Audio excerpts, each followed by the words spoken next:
ఆస్తమాతో ఇబ్బంది పడుతున్న చాలామందికి ఉండే మేజర్ సందేహం ఏంటంటే, ఒక్కసారి ఆస్తమా వస్తే తగ్గుతుందా? ఆస్తమాలో చాలా రకాలు ఉంటాయండి.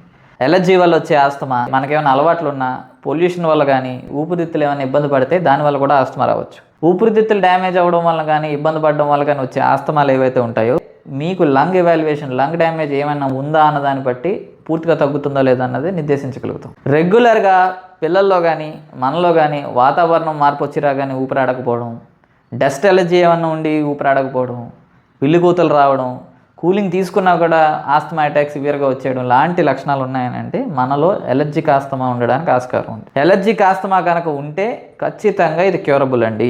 100% ఉన్న ఆస్తమాల్లో ఎలర్జిక్ ఆస్తమా కేసులే ఎక్కువగా ఉంటాయి. ఎలాగైతే ఇసినోఫీలియా ఉండి వారసత్వంగా నడుస్తూ ఉంటుందో అట్లానే ఈ ఎలర్జిక్ ఆస్తమాలు కూడా వారసత్వంగా మన నుంచి పిల్లలకి వెళ్ళడానికి ఆస్కారాలు ఉంటాయి. దీర్ఘకాలికంగా ఆస్తమాతో ఇబ్బంది పడుతున్నారంటే మానేయాల్సిన ఫుడ్స్ వచ్చేటప్పటికి కూలింగ్ అన్నదాన్ని పూర్తిగా అవాయిడ్ చేయాలి. ఏసీ రూమ్లో పడుకుంటున్నా కూడా బ్లవర్ ఎదురుగా పడుకోకుండా ఉండాలి. నిమ్మ, నారింజ, బత్తాయి, కమల, ద్రాక్ష, ఆనపకాయ ఒకటి, దోసకాయ ఒకటి ఖచ్చితంగా అవాయిడ్ చేయాలి. తాత్కాలికంగా మీరు ఏ ట్రీట్మెంట్ ప్రాసెస్లో ఉన్నా కూడా లాంగ్ టర్మ్లో ఐజీఈ లెవెల్స్ తగ్గడానికి ట్రీట్మెంట్ ప్రాసెస్కి వెళ్ళకపోతే మీ ఆస్తమాలు తగ్గవు.